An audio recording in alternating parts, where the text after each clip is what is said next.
بسم اللہ الرحمن الرحیم۔ رمضان المبارک کی بابرکت گھڑیاں، بابرکت ساعتیں ہم سب کے لیے بڑی سعادت کی بات ہیں۔ خوش قسمتی اس انسان کی ہے جو ان بابرکت گھڑیوں سے فائدہ اٹھا لے۔ NTS سٹی گجرانوالہ کے تحت فہم دین کورس بڑے ہی کامیاب طریقے سے چل رہا ہے۔ میری دعا ہے کہ اللہ تعالیٰ ان کے اس کاوش میں برکت ہی برکت ڈال دے اور اسے لوگوں کی ہدایت کا ذریعہ بنا دے۔ ناظرین کرام، آج جس موضوع پہ آپ کے سامنے چند منٹوں کے لیے گفتگو جو کرنی ہے وہ ٹاپک ہے اہمیت نماز۔ ناظرین کرام، ہم مسلمانوں میں سے کوئی بھی ایسا نہیں جو نماز کی اہمیت سے آگاہ نہ ہو۔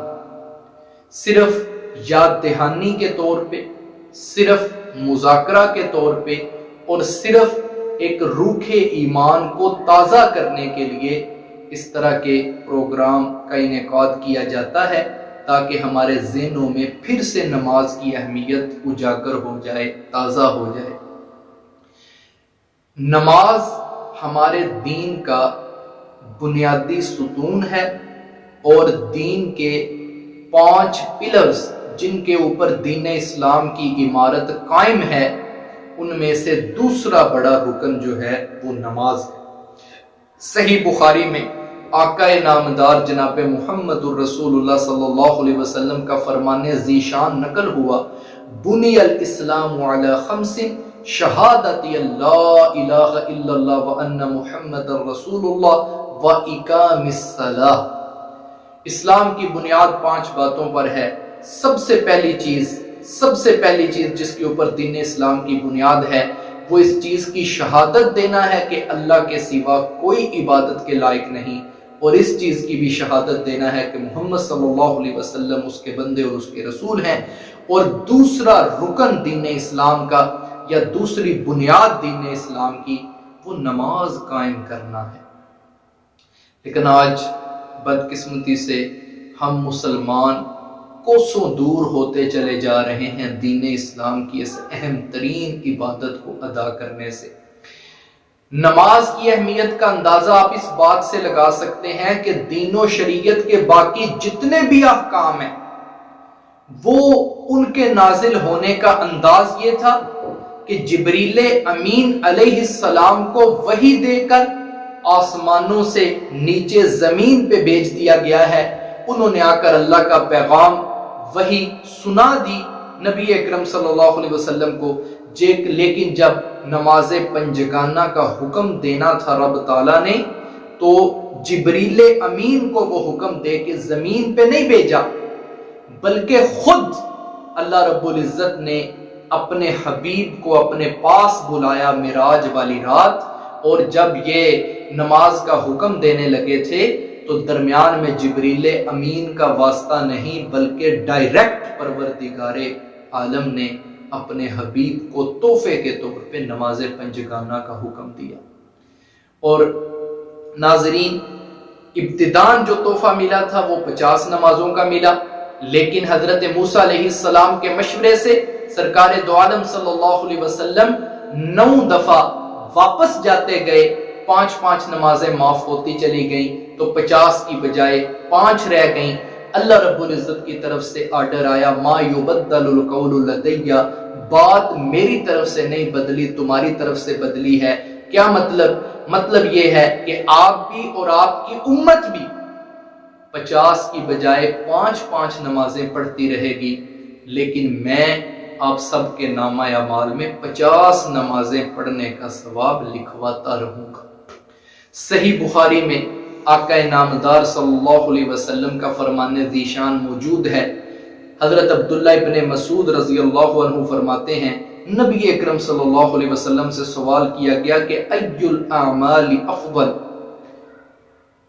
یا دوسری روایت میں ہے ای الاعمال احب الی اللہ، اعمال میں سے سب سے افضل عمل کون سا ہے؟ اعمال میں سے ہمارے رب کو سب سے زیادہ پسندیدہ عمل کون سا ہے؟ تو نبی کریم صلی اللہ علیہ وسلم نے فوراً جواب دیا اس کا الصلاۃ علی وقتہا، کہ ہمارے رب تعالیٰ کے ہاں سب سے زیادہ پسندیدہ عمل کسی مومن کا یہ ہے کہ نماز کو اس کے وقت پہ ادا کرنا، نماز کو اس کے وقت پہ ادا کرنا۔ اور آپ حیران رہ جائیں گے، مفسرین کرام نے بڑا ایک عجیب نکتہ بیان کیا، کہتے ہیں ایک اندرونی ایمان ہے، باطنی ایمان ہے جو چھپا ہوا ہے، اور ایک ظاہری ایمان ہے جو نظر آتا ہے۔ اندر جو کچھ ہے کہ بندے کے دل میں ایمان یقین جو چھپا ہوا ہے، اس کو کوئی نہیں جانتا سوائے اس بندے کے اور رب تعالیٰ کے، جو اس بندے کے حالات سے واقف ہیں اور اس کے دل کو جانتے ہیں۔ ظاہری ایمان جو سب دیکھ سکتے ہیں، قرآن مجید فرقان حمید میں نماز کو ہی ظاہری ایمان قرار دیا گیا۔ دوسرے پارے میں اللہ رب العزت کا فرمان ہے وَمَا كَانَ اللَّهُ لِيُضِيعَ إِيمَانَكُمْ، کہ وہ اللہ تمہارے ایمان کو ضائع نہیں کرے گا۔ تمام مفسرین لکھتے ہیں کہ یہاں ایمان سے مراد نماز ہے، اور بیک گراؤنڈ اس کا یہ ہے کہ صحابہ کرام نے جو نمازیں بیت المقدس کی طرف منہ کر کے پڑھی تھی، پھر قبلہ تبدیل ہو گیا اور بیت اللہ شریف کی طرف منہ کر کے نمازیں پڑھی جانے لگیں، تو صحابہ کرام رضی اللہ عنہم کے دل میں یہ بات آتی تھی کہ ہم جو بیت المقدس یا بیت المقدس کی طرف منہ کر کے نمازیں پڑھتے رہے ہیں، ہماری ان نمازوں کا کیا ہوا؟ تو اللہ رب العزت نے تسلی دیتے ہوئے کہا کہ تمہاری وہ نمازیں بھی قبول ہو گئی ہیں، میں اللہ تمہاری وہ نمازیں ضائع نہیں کروں گا۔ ہمارا نقطہ اس میں یہ ہے کہ نماز کی جگہ پہ یہاں ایمان کا لفظ بولا گیا، نماز کو ہی ایمان قرار دیا گیا ہے۔ اب اس تناظر میں ہم میں سے ہر شخص نے اپنے آپ کو دیکھنا ہے کہ ہم کس لیول پہ کھڑے ہیں، کس درجے پہ کھڑے ہیں۔ آیا ہم اس ظاہری ایمان کو اور نماز پنجگانہ کو ادا کر کے رب تعالیٰ کی بارگاہ کے اندر اس کے برگزیدہ بندے بن رہے ہیں یا نہیں بن رہے؟ ہم سب کو کوشش کرنی چاہیے کہ اپنے آپ کو 5 وقت کا پکا سچا نمازی بنایا جائے۔ حدیث مبارکہ میں ہے، نبی اکرم صلی اللہ علیہ وسلم نے ایک بڑی پیاری مثال دے کے نماز کی اہمیت سمجھائی۔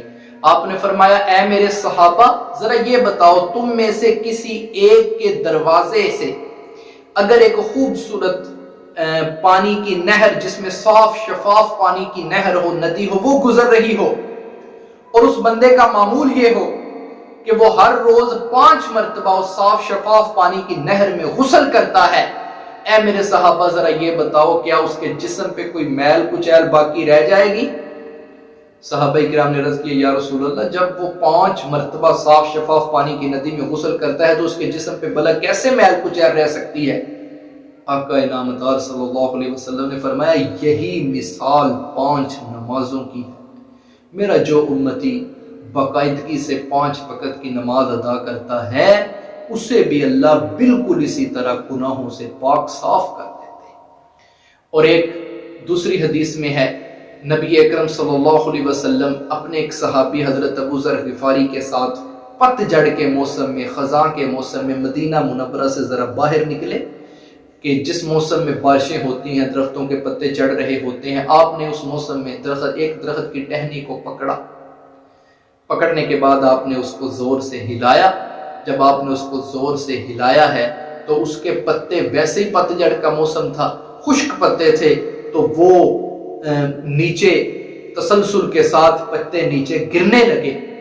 آپ نے فرمایا اے ابو ذر، جب ایک مومن بندہ رب کی بارگاہ میں کھڑے ہو کے نماز پڑھتا ہے تو اس کے گناہ بھی ایسے ہی جڑتے ہیں جیسے اس درخت سے، اس ٹہنی سے پتے جڑ رہے، اس مومن بندے کے گناہ بھی ایسے ہی جڑ رہے ہوتے ہیں۔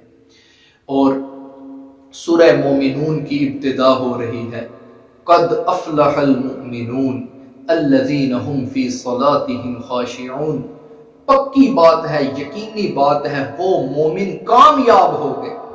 یا اللہ کون سے مومن کامیاب ہوئے؟ فرمایا الذین هم فی صلاتهم خاشعون، کامیاب مومنین کی سب سے پہلی نشانی یہ ہے کہ وہ انتہائی خشوع و خضوع کے ساتھ، عاجزی کے ساتھ رب کی بارگاہ میں نماز ادا کرتے ہیں۔ کامیاب لوگوں کی سب سے پہلی چیز ہے۔ اور ہمیں جب اذان میں حی علی الفلاح کا لفظ کہا جاتا ہے تو اسی لیے کہا جاتا ہے دنیا و آخرت کی ساری کامیابی اللہ نے نماز میں رکھ دی ہے۔ جو بندہ سچے دل کے ساتھ، صاف دل کے ساتھ اپنے آپ کو 5 وقت کا نمازی بنا لے، اللہ رب العزت کی فرمائی ہوئی بات کبھی غلط نہیں ہو سکتی۔ اللہ اسے دنیا میں بھی کامیاب فرما دیں گے، اللہ اسے آخرت میں بھی کامیاب فرما دیں گے۔ میری دلی دعا ہے کہ اللہ تعالی ہم سب کو پکا سچا نمازی بنائے اور 5 وقت باقاعدگی سے اللہ ہمیں نماز ادا کرنے کی توفیق عطا فرمائے۔ وآخر دعوانا ان الحمد للہ۔